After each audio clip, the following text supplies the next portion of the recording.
everyone. So, tayo po ay partner sa ministry. Hindi na po ako iba dito po sa Jabez. Hallelujah. Hanggang tayo ay magsama-sama sa langit, magkikita-kita pa rin tayo sa langit. Amen? Mga kapatid, without further ado, ang ating pong pag-aaralan is all about God's love. Pag-ibig po ng Diyos, and it's entitled The Dimension of God's Love. Measure of God's love o sukat ng pag-ibig ng Diyos sa bawat isa sa atin. It's all about the love of the Lord, why we exist, why we live, why we move, dahil sa pag-ibig ng Panginoon. Tapikin mo ang katabi mo, sabi mo, mahal na mahal ka ng Diyos. Sinong naniniwala na mahal tayo ng Diyos? Sabi mo, I like that.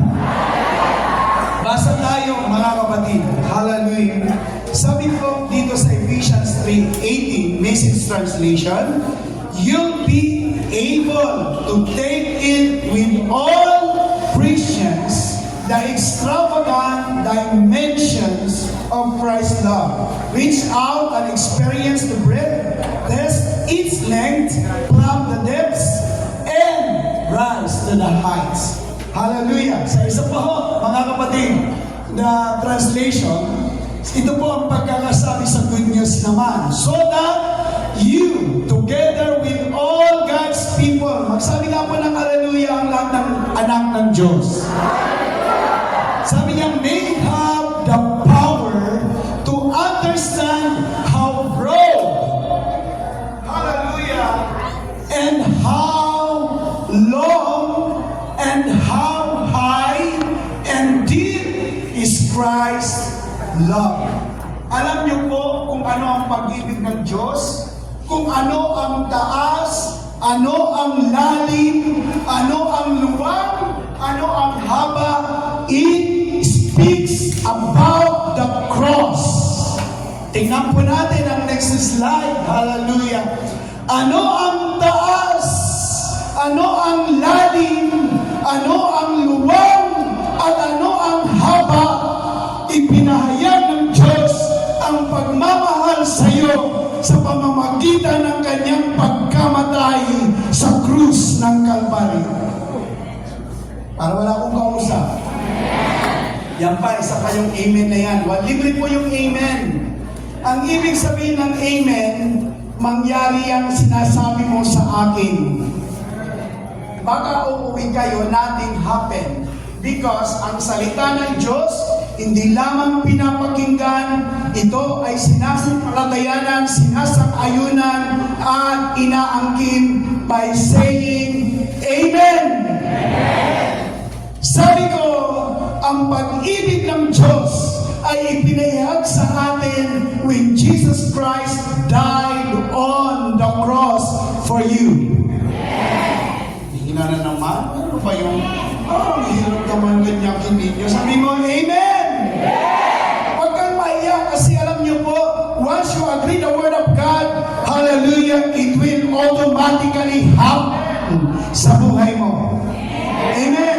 Palapakan natin ang Diyos. Next slide, mga kapatid. 1 John 4:19. We have the power of loving.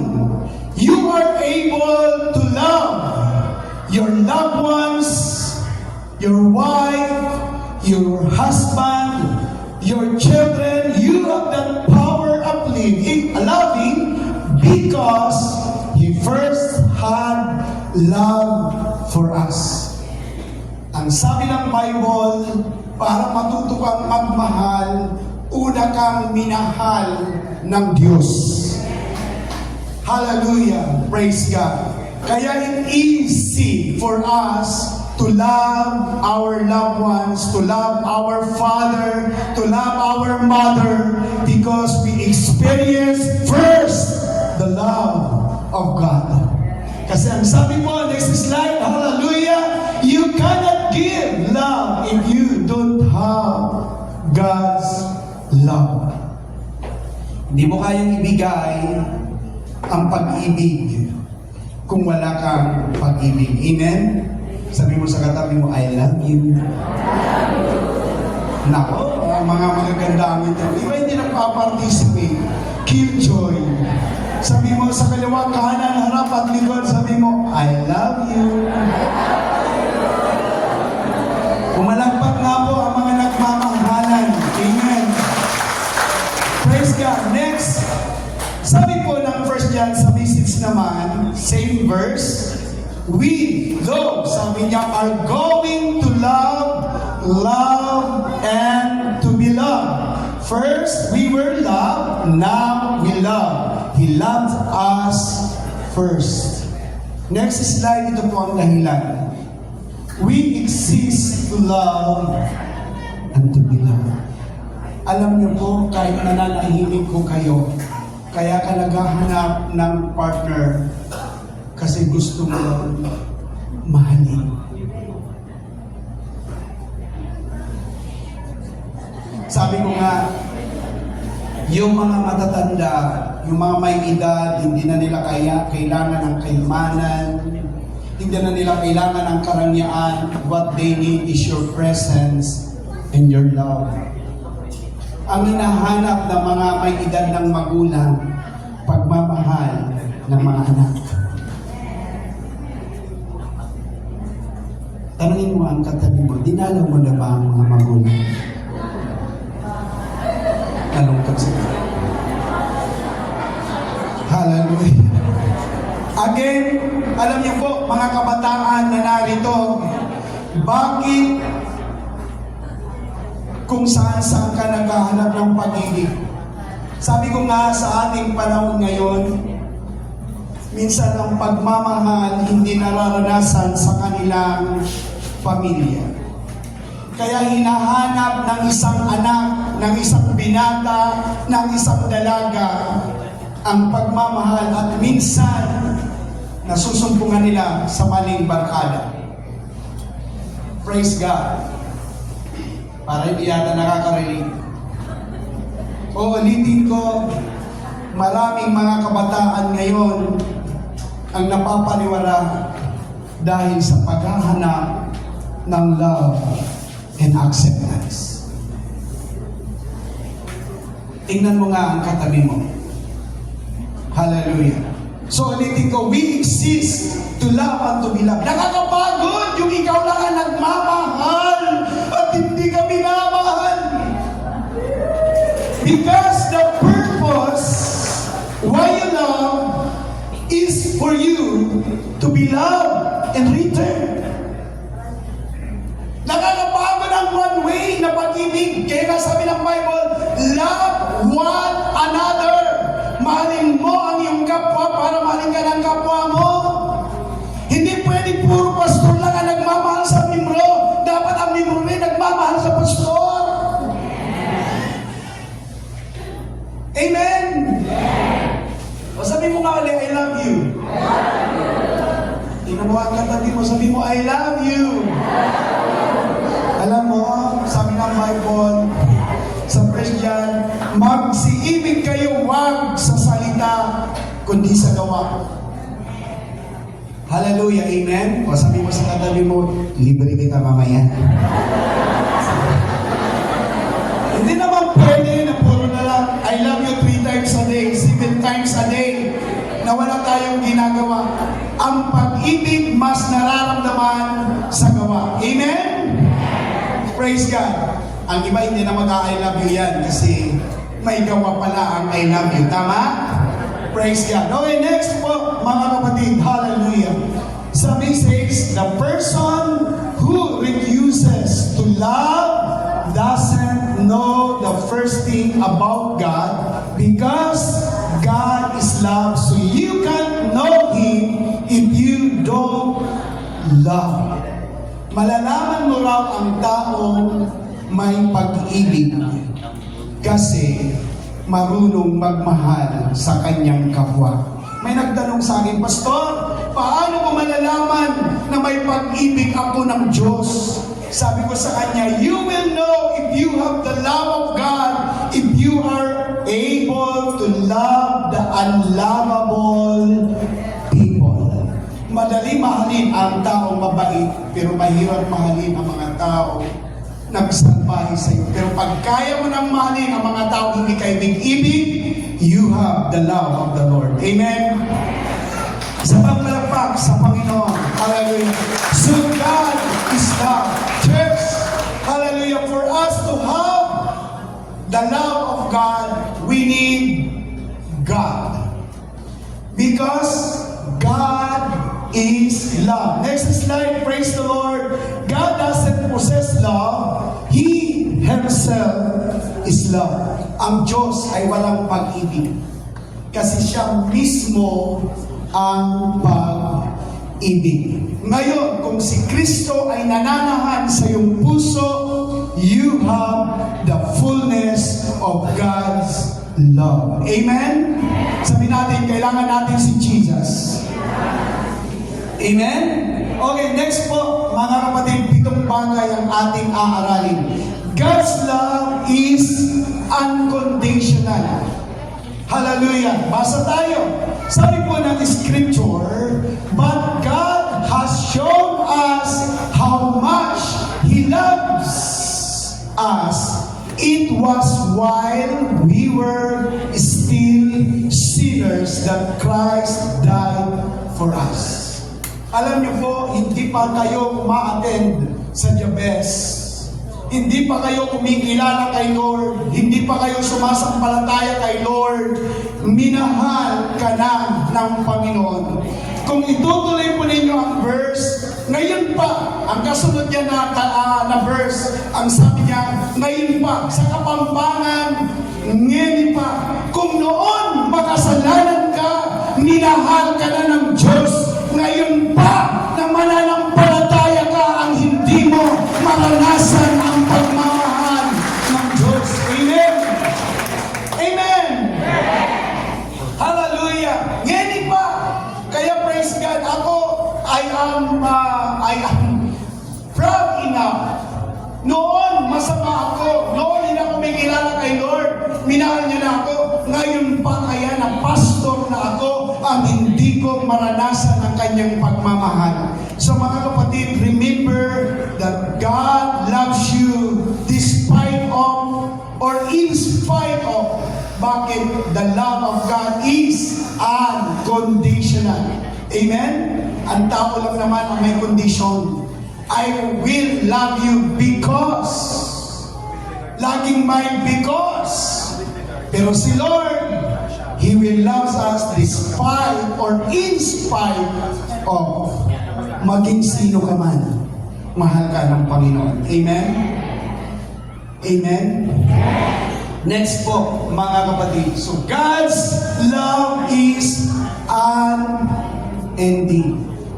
Pero balikan muna natin, pag sinabing unconditional, kahit nagkakamali ka, hindi nababago ang pagmamahal ng Diyos. Kasi akala ng iba, pag nagkamali ka, malayo ang Diyos sa'yo.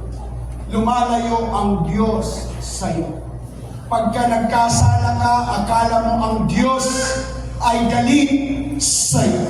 Pero ang totoo, mga kapatid, yung nagagawa natin sa Panginoon doesn't change who He is. Mananatili siyang pagmamahal o pag-ibig sa atin. Amen?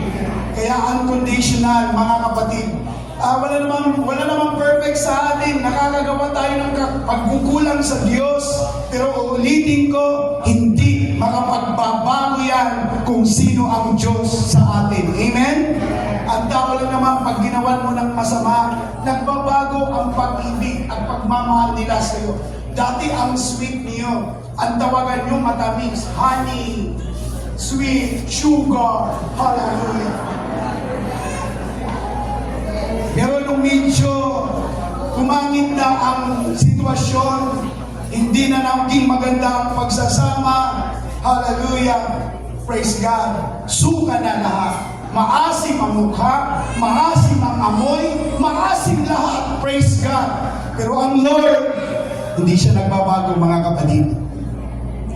Actually, pagka nagkamali ka, lalo niyang ipinaparamdam ang pagmamahal niya sa atin.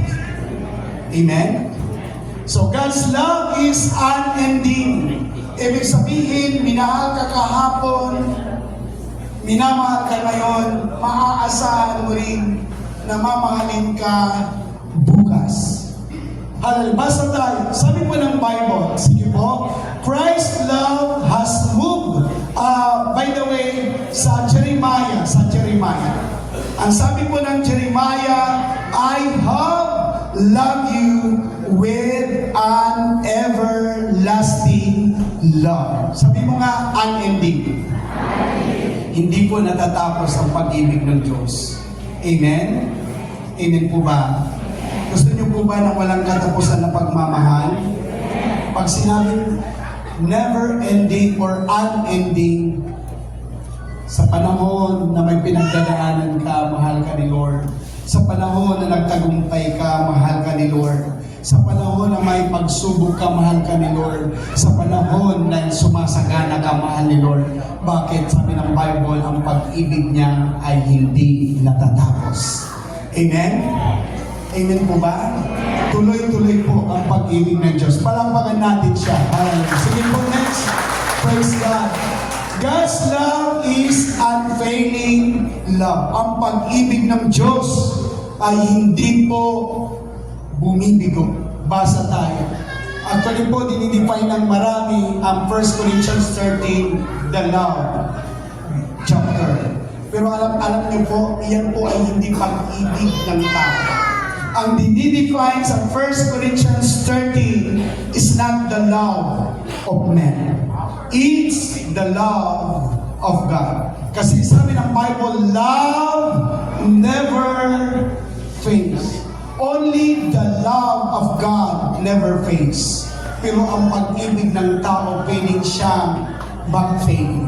Sabi ng Bible, the love never fades out or becomes obsolete or comes to an end. Hindi ka bibiguin ng Panginoon. Hindi ka ilalaglag ni Lord. Amen? Alam niyo po, ang sarap pag-aralan ng pag-ibig ng Diyos. Kasi hindi ka mabibigo sa pag-ibig ng Panginoon. Amen? God's love never fails. Hallelujah. Sige po, next po. Pito po yan, mga kapatid. God's love is unstoppable. Hindi ka po mapipigilan kapag nakaranas ka ng pag-ibig ng Lord, hindi ka mapipigilan. Basta tayo. Yung kanina yan, balikan natin kanina yung Corinthians. Praise God. Yan po kanina ang sinasabi ng Bible, I love you with an everlasting love. Balikan po natin ang 1 Corinthians kanina. Sabi niya, isa pa, praise God, yung kanina yung pinakita natin. Christ's love has moved me to such extremes. His love has the first and last word in everything we do. Our firm decision is to work from this focused center. One man died for everyone, that puts everyone in the same boat. Sabi po ng Message Translation. Alam niyo po yung mga umaawit dito, bigay tudo sila kasi ang nagpupush, ang nagmumotivate sa kanila ay pag-ibig ng Panginoon. Hindi po mahirap maglingkod kay Lord kapag naranasan natin ang pag-ibig ng Panginoon. Amen? Sino po may mga asawa? Taas ang kamay. Napapagod ba kayo sa minamahal mo? Hindi. Araw-araw yung pinaglalaba mo, araw-araw yung pinagluluto mo, araw-araw pinaglilingkuran, araw-araw sa Kapampangan, aldo-aldo. Bakit hindi ka napapagod? Kasi mahal mo siya. Nakakapagod paglingkuran ang isang tao na hindi mo mahal. Maniwala kayo mga kapatid. Makita mo lang ang mukha, buwisit na buwisit ka na. Kasi hindi mo mahal. Pero kapag mahal mo ang isang tao, nakita mo lang ang kanyang mukha, inspired ka na. Wow! You make my day complete. Sobra naman yan. Hallelujah. Tapos ipagluluto mo ngayon ng masarap. Kasi mahal mo, pero kapag hindi mo na mahal, aalatan mo na ang niluluto mo. Dadamihan mo na ngayon ng bitchin.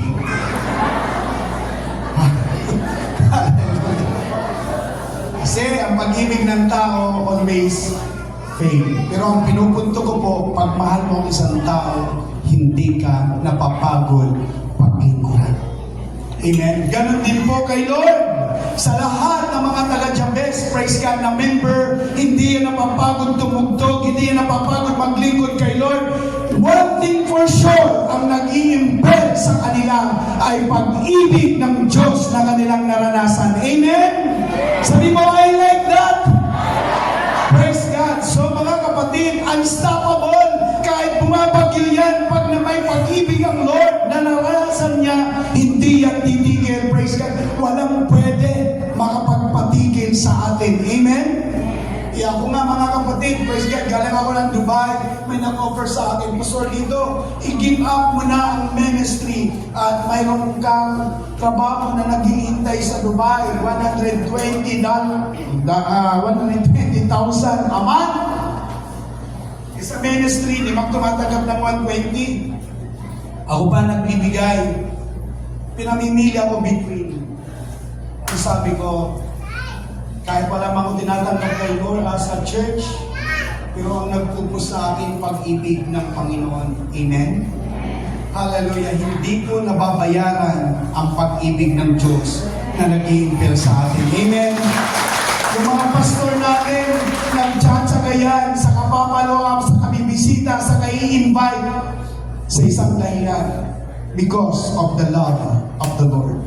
Amen? Hindi po yan napapagod. Amen. Next po, mga kapatid, God's love is hindi po defileable, kundi undefeatable. Praise the Lord. Automatic siguro ng correction. Undefeatable. Sige po, basa tayo. Hallelujah.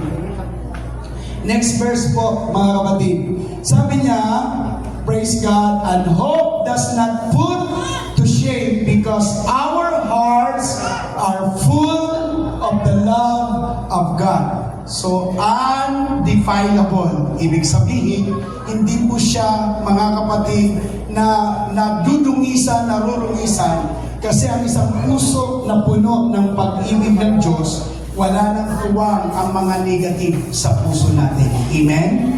Hindi po yan madidefine. Hindi po yan mag-compromise because the love of God ay nasa kanilang puso. Sabi mo nga sa katabi mo, punong-puno ng pag-ibig ni Lord. Ang sarap. Kaya mga kapatid, punuin nyo ang inyong puso sa pag-ibig ni Lord dahil wala nang puwag ang mga negativity. Praise God. Okay, pang-anim na po tayo. God's love, yan na po, undefeatable. Kanina, undefilable. Ngayon naman po, undefeatable. Basa tayo. Sabi po, that Christ may dwell through faith in your hearts, being rooted and founded in love. Ibig sabihin ng rooted, established, grounded, and planted. Mga kapatid ko, ayaw nyo man sa hindi, nakakaranas tayo ng pagsubok sa mundong ibabaw na ito. Sabi nga na ni Jesus, in the world you have tribulation. Walang pinipili ang problema. Lahat tayo. Yung katabi mo may problema yan. Hindi mo lang alam. Hindi mo alam kung anong pinagdadaanan yan. Pero ang sabi ng Bible, for us to be an overcomer, all we need to have is to be rooted in the love of the Lord. Be founded in the love of the Lord para hindi tayo matitinag, hindi tayo give up, hindi tayo susuko, hindi tayo bibigay sa anumang problema kapag rooted tayo sa Panginoon. Amen? Lakasan po natin, sabi natin, I am undefeatable! Laban lang, sabi ko nga, walang pagsubok na hindi natin kayang lagpasan. Nung sa church, nung last Sunday, sabi ko, napansin niyo po ba, mula nang isilang ka hanggang ngayon, may pagsubok bang hindi mo nalagpasan? Lahat. nalagpasan. Kung nagawa ng Lord na malagpasan mo ang mga nakaraang pagsubok, yung kasalukuyan mo pa kaya ang hindi ka rin bigyan ng Lord na makalagpas. Amen? Ang sabi nga ng awit, do it again. Kung ginawa kahapon ng Lord, pwede niyang gawin ngayon. Bakit? Sa isang dahilan. Mahal ka ng Panginoon eh. Ako nga po, sabi nga, praise God, ayaw ng Lord na umiiyak tayo. Kasi kaya nga sabi niya, He will turn our tears into joy.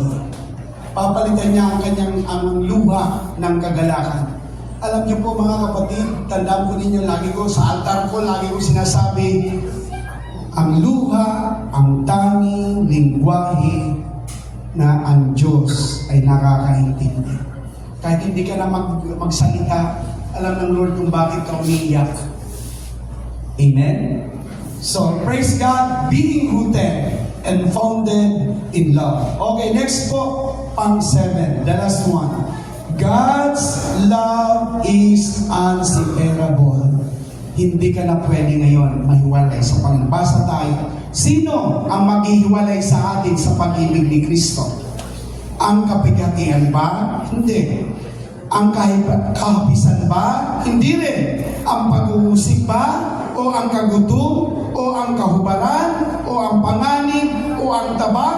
Gaya ng nasusulat, dahil sa inyo kami pinapatay sa buong araw, kami ay nabilang na parang mga tupa sa patayan.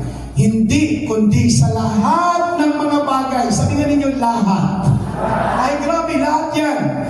Na ito'y tayo higit pa sa mapagtagumpay sa pamamagitan ni Yahong sa atin ay umibig. Sino yon? Si Kristo. Sapagkat ako'y naniniwalang lubos, sabi ni Pablo, na kahit ang kamatayan man, kahit ang buhay, kahit ang mga anghel, kahit ang mga pamunuan, kahit ang mga bagay sa kasalukuyan, kahit ang mga bagay na darating, kahit ang mga kapangyarihan, kahit ang kataasan, kahit ang kababaan, kahit alinmang ibang nilalang, ang demonyo man yan, si Satanas man yan, ay hindi makapaghihiwalay sa atin sa pag-ibig ng Diyos na nasa kay Kristo Jesus na Panginoon natin.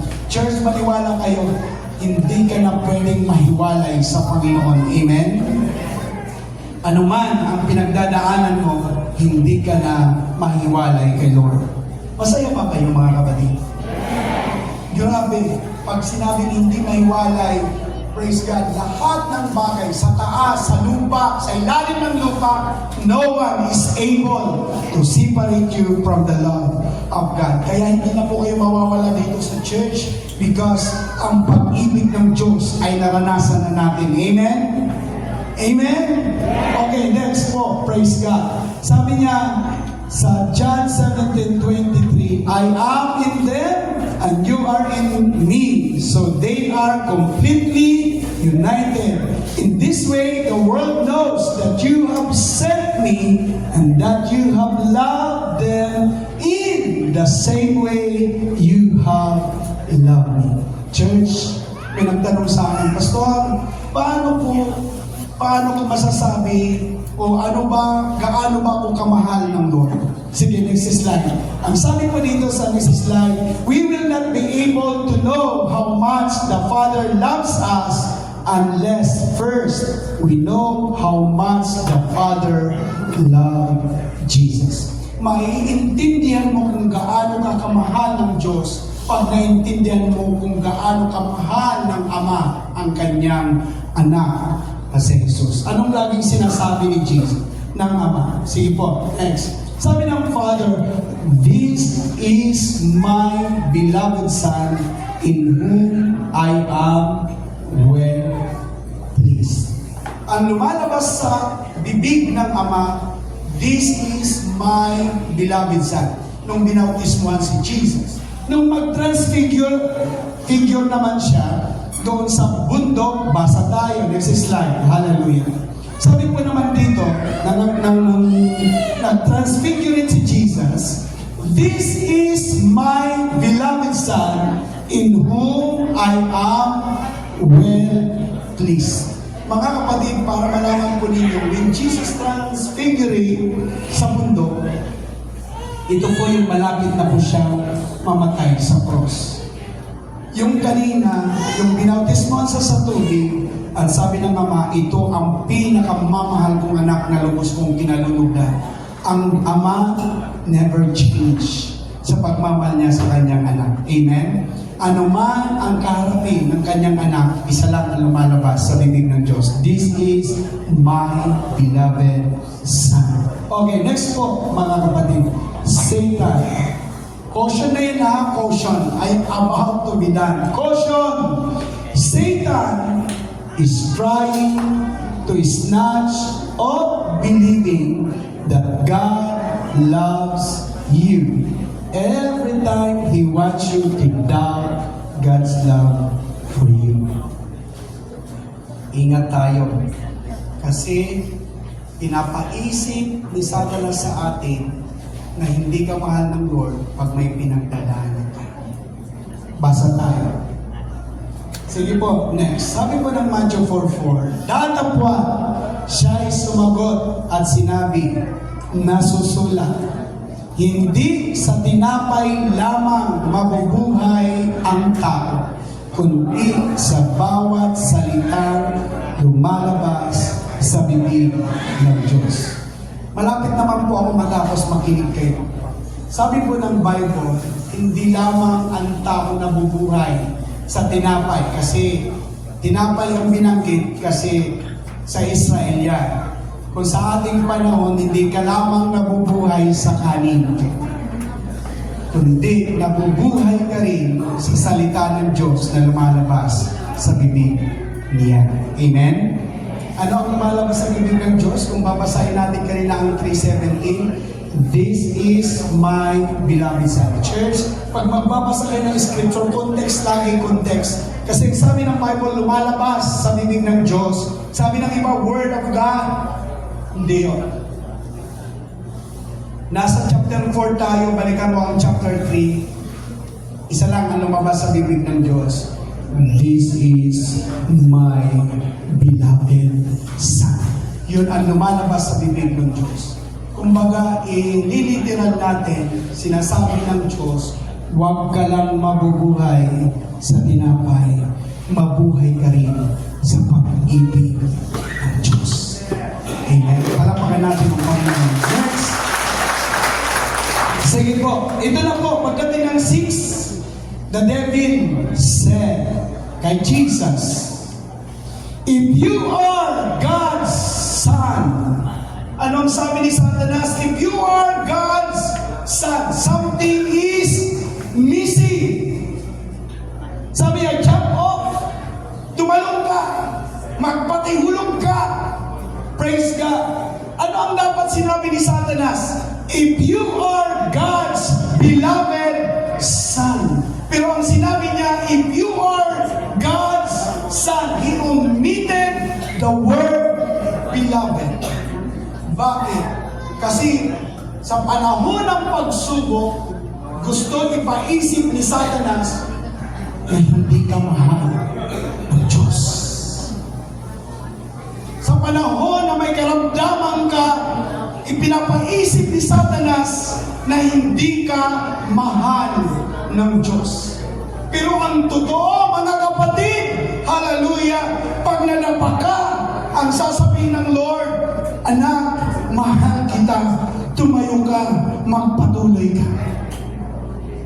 Isa lang ang lumalabas sa bibig ng Diyos, you are my beloved.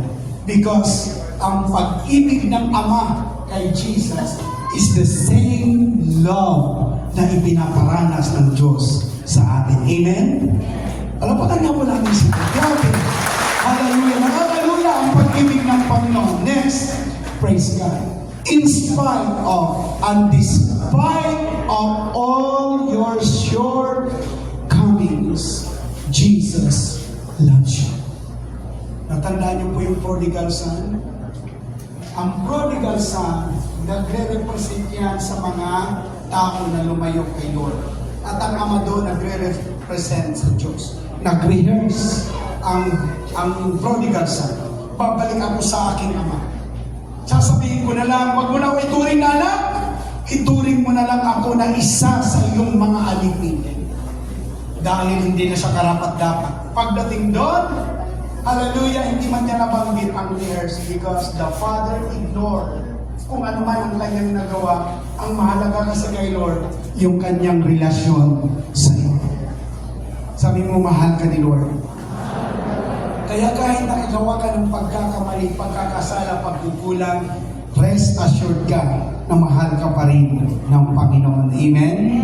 Hallelujah. Sige po, mga kapatid. Next, sabi po ng Bible, dalawang talata na lang po ito. For He, or God, Himself said, I will not in any way fail you, nor give you up, nor leave you without support. I will not. Inulit-ulit. I will not. Inulit-ulit. I will not in any degree leave you helpless, nor forsake, nor let you down. Relax, my hold on you, assuredly not. Anong ibig sabihin? Nagkamali pa? Hindi ka bibitawan ni Lord. Naulit-ulit. Kahit paulit-ulit, sabi rin ng Lord, I will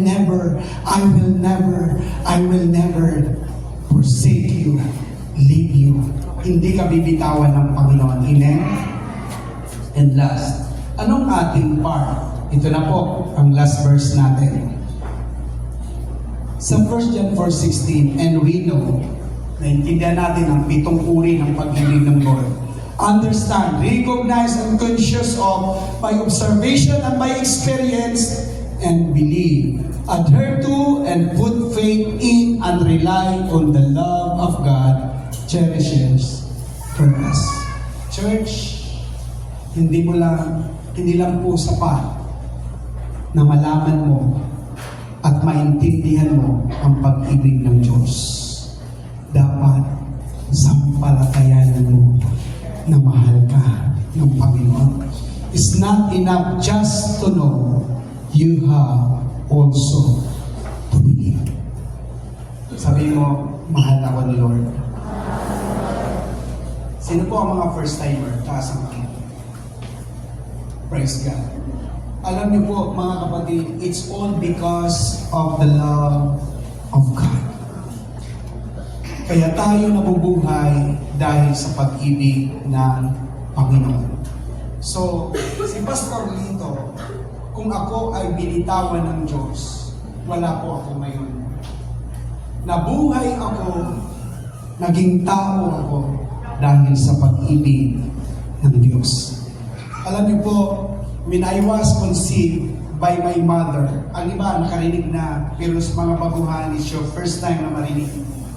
Nung ipinagbubuntis po ako ng nanay ko, dumating sa punto na nag-away sila ng tatay ko, ng matinding away to the point na maghihiwalay sila.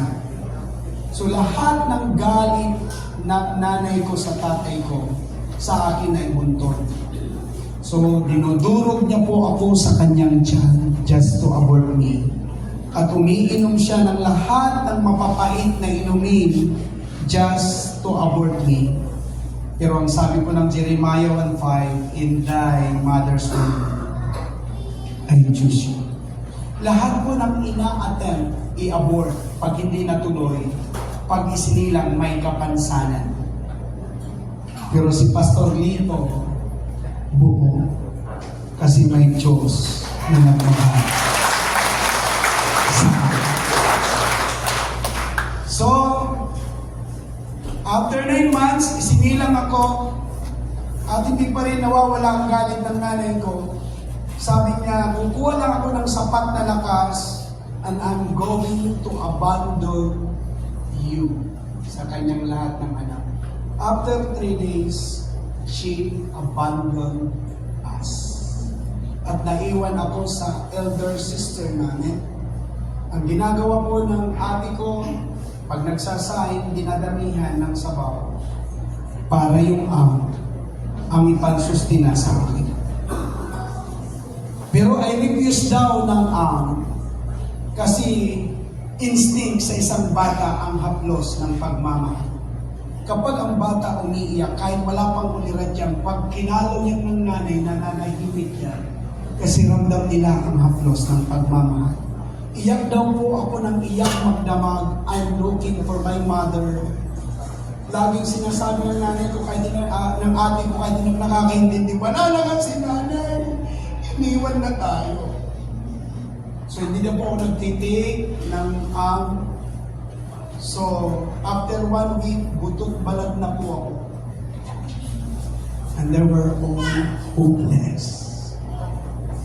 Sabi niya, ang ginawa natin, speak up natin buhayin ang ating kapatid, pero wala na itong magagawa kasi ayaw niyang mag-take ng amin. And then, ang hinihintay na lang nila ay yung last breath ko. Huling pag-iyak.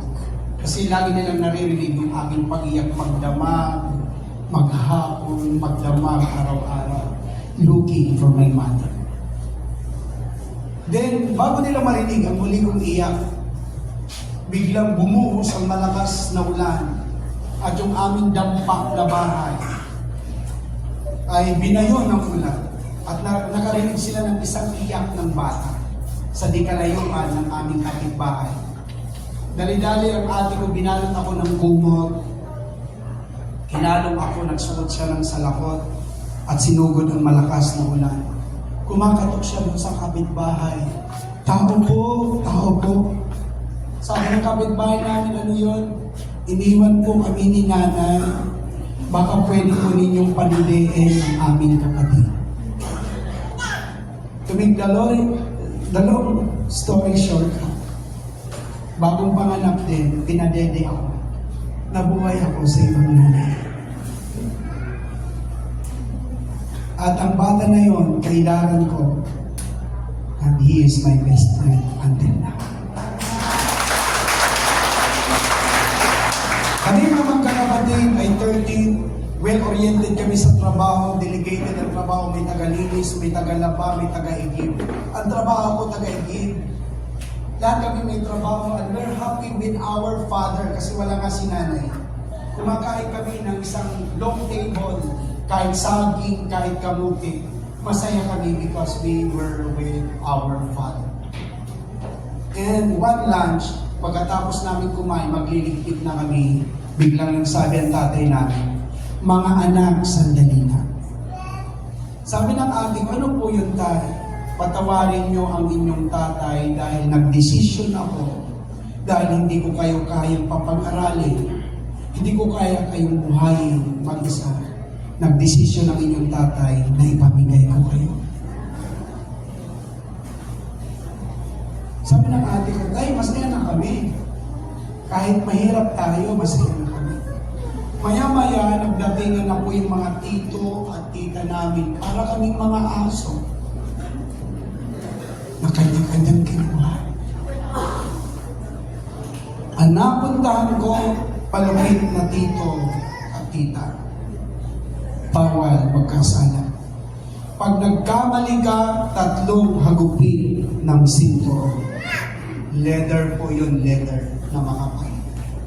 At alam niyo po, mga kapatid, kahit hindi ko kasalanan ng kanyang mga anak, lahat po kami pagaganyanin sa padero at hahagupitin kami ng sinturon. Sa kanyang mga anak is light, sa akin umuusok ang sinturon. Bawal umiyak, bawal magsumbong, bawal magreklamo. Kaya pag pinapalo ako, kinakagat ko yung labi ko kasi pag umiyak ka, another 3. So, araw-araw, nakakaranas ako ng palo. Ang damit ko noon, dahil maliit po ako, damit na pang malaking tao, na maabot dito yung hanggang dito ano. Dahil alam niyo po mga kapatid, ang katawan ko parang talong. Nangingitim siya sa tama ng sinto. At alam niyo po mga kapatid, to make the long story short again, si tatay ko mabait, nagkasundo sila, nagbalikan, pinatawad si nanay, nabuntis uli. At nang may panganak, nag-iwalay uli. At ang kapatid kong sumunod sa akin, doon napunta sa napuntahan ko, same rules. Kaya pag pinapalo kami, nakatingin ako sa kanya, huwag kang iiyak. Kasi pag umiyak ka, lalo tayong masasaktan. And one time, nakabasag ang kanyang mga anak ng isang matindi. Mahalaga siguro may sentimental value. At alam niyo po ba mga kapatid na nakaranas kami ng sobrang palo, walang bilang. At kami po mga kapatid, mahirap lang po kami dati. Pero hindi kami binuhay sa pagnanakaw. Ay hindi kami marunong magnakaw. Napagbintangan ng kapatid ko ng 5 pesos. Alam niyo po, inakyat siya sa taas, nagakyata ng mga tita at tito, lula at lolo. Yun ang salitang kastigo sa Bisaya. May sumusuntok sa kapatid ko, may sumasambunot, may kumukurot, may tumatadyak. Pag nanakaw ang kapatid ko, dugo-dugo na. Sa tainga tumutulo ang dugo, ang ilong niya, ang bibig niya. Nakatingin siya sa akin, doon sa bintana, nakasilip ako. Sabi niya, Kuya, tulungan mo ako.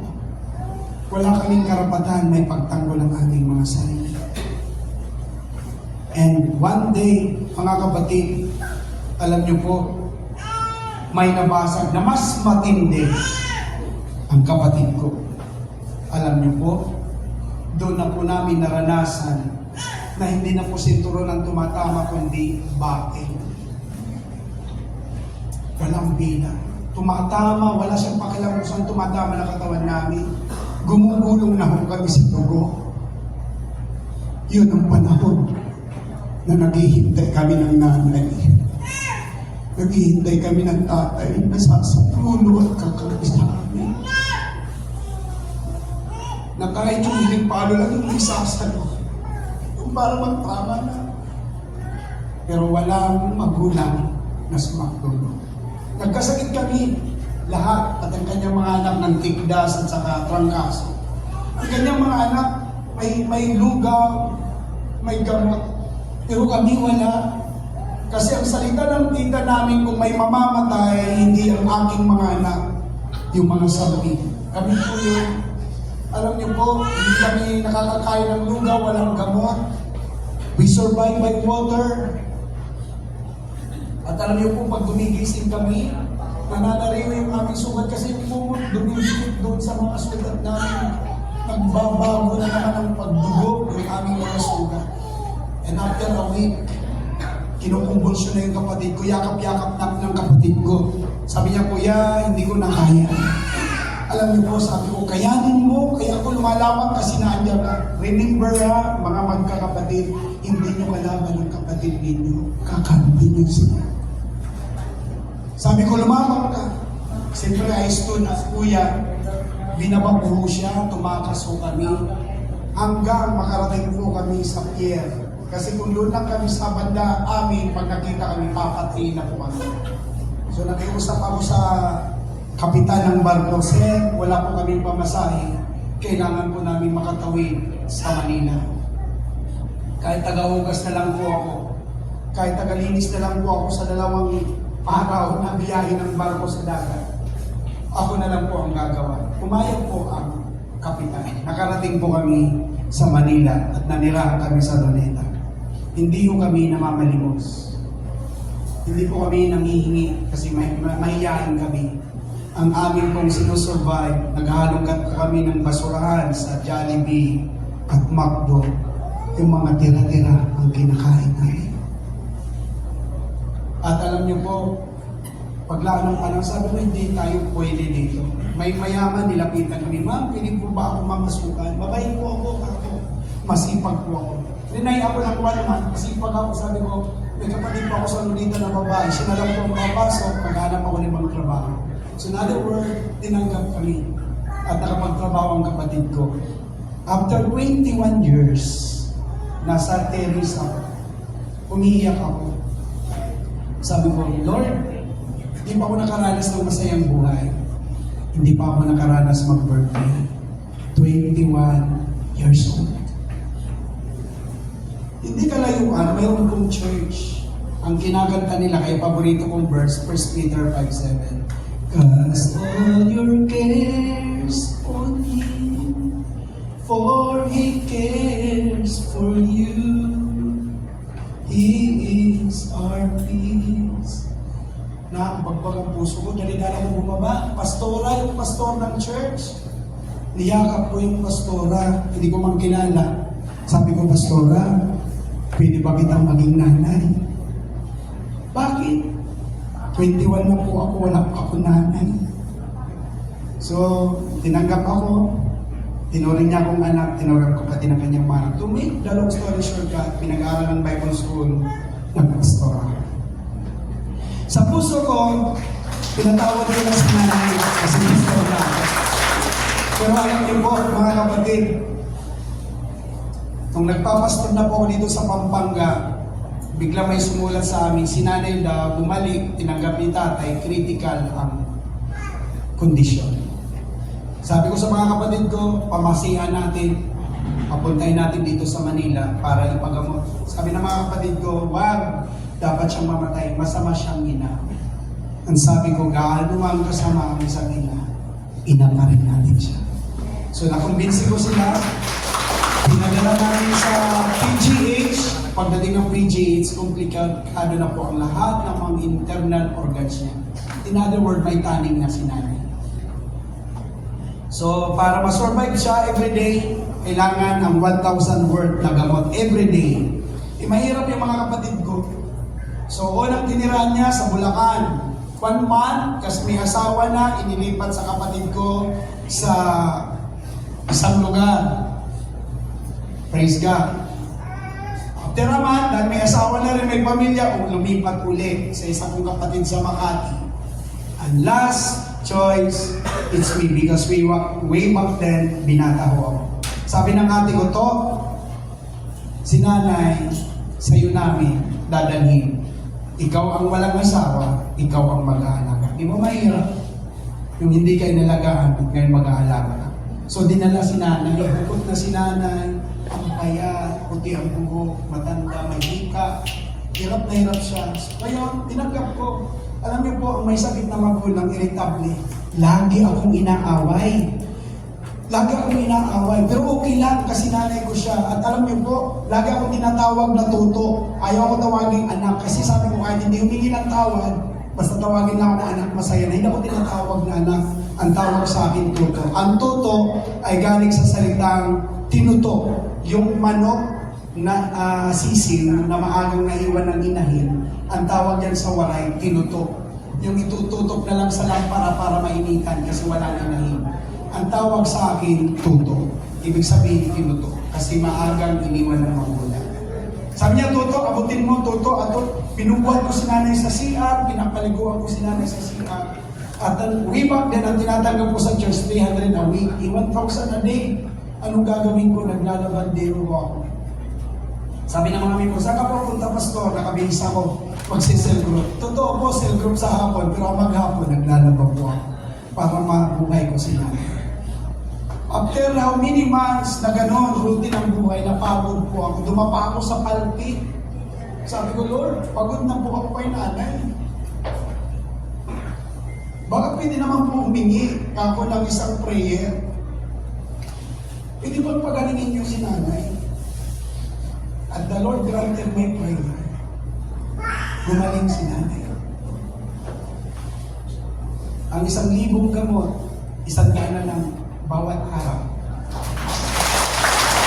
Na-born again si nanay, bawal ang hindi mag-born again pag nakatira sa bahay.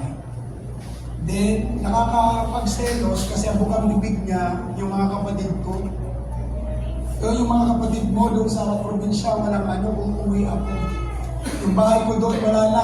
Inano din ng bagyo, sabi niya, binano ko ng ulambo, kumot, kaldero, lahat.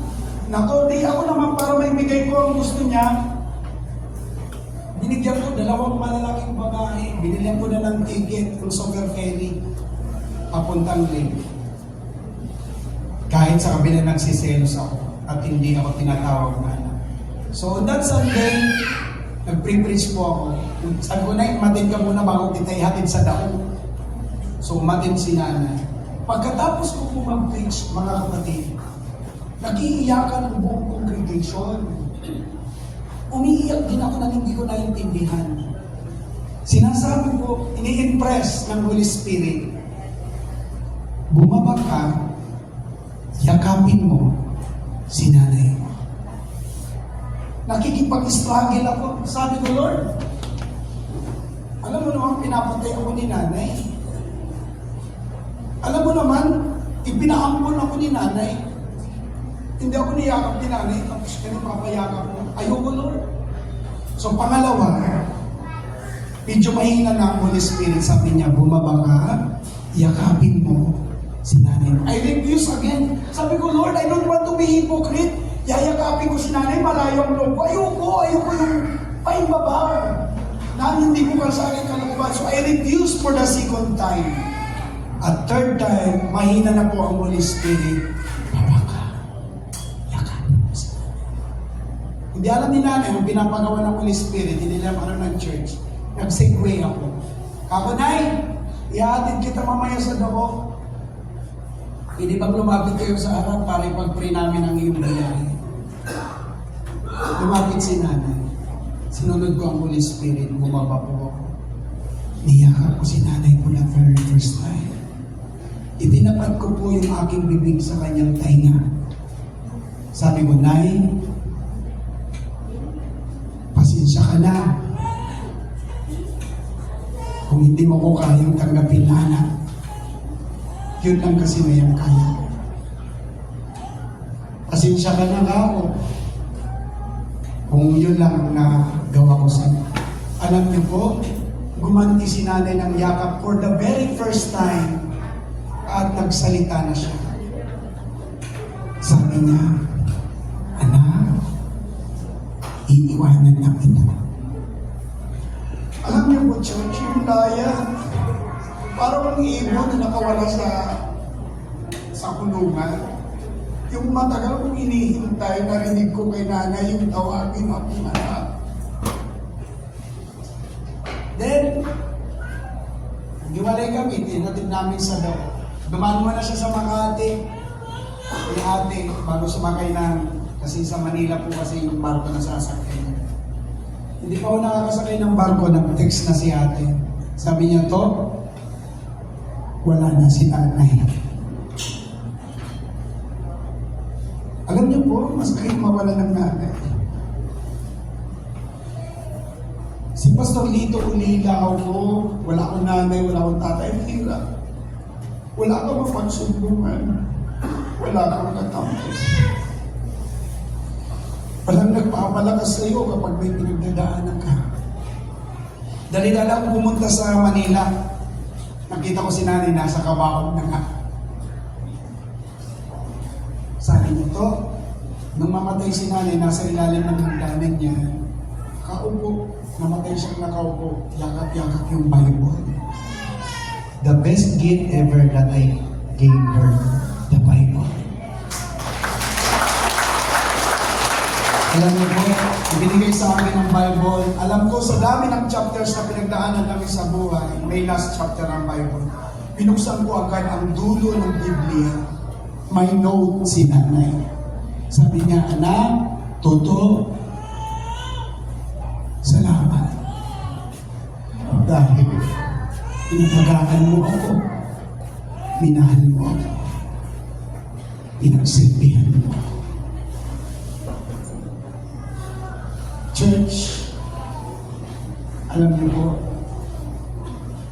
kung may mga magulang kayo, di mo sila habang buhay kasama. Habang naandyan sila, yakapin mo sila, mahalin mo sila. Kahit darating ang panahon, iiwanan nila. Amen? Hindi ba tayo tumayo lahat?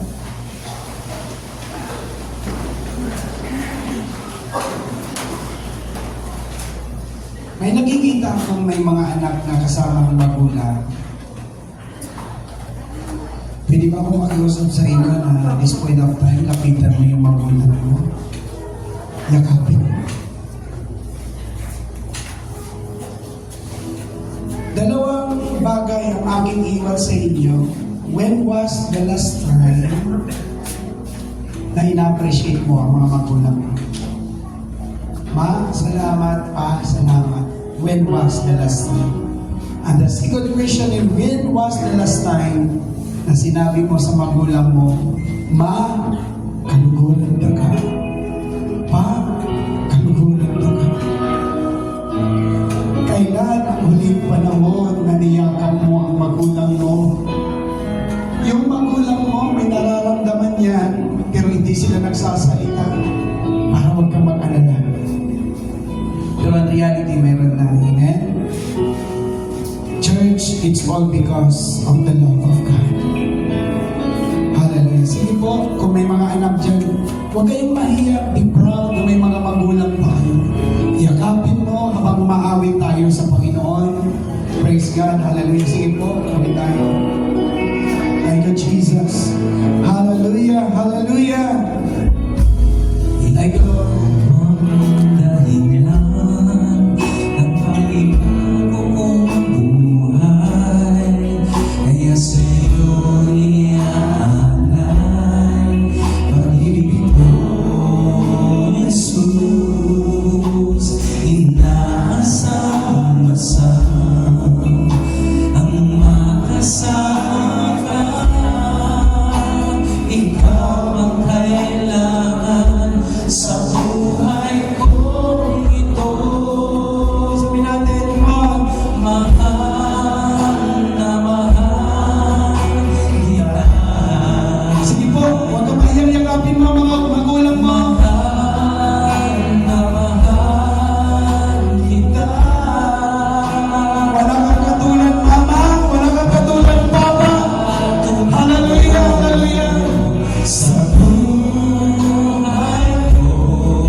Susubukan pa kayo. May nag-aalala pa sa inyo. May naghihintay sa inyo. Church, lumalapit tayo kay Lord para ang pag-ibig maramdaman. Mapuspos at mapuno tayo ng pag-ibig sa Panginoon. Mga anak, huwag kayong mahihiyakapin ang inyong magulang.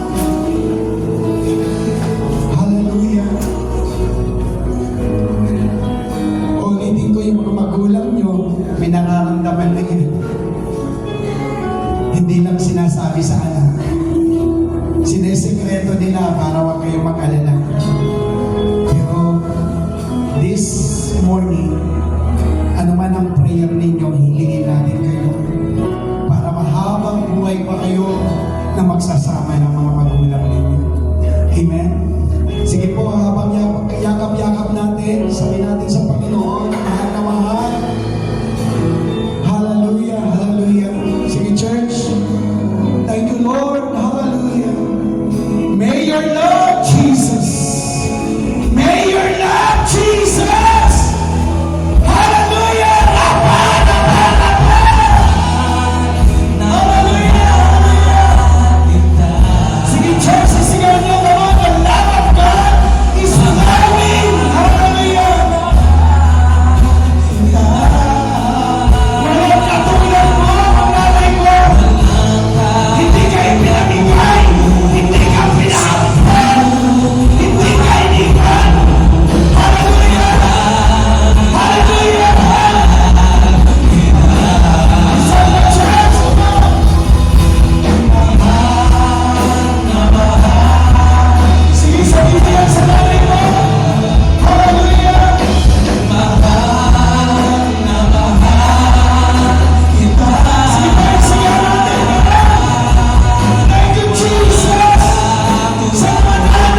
Son, this is your mother.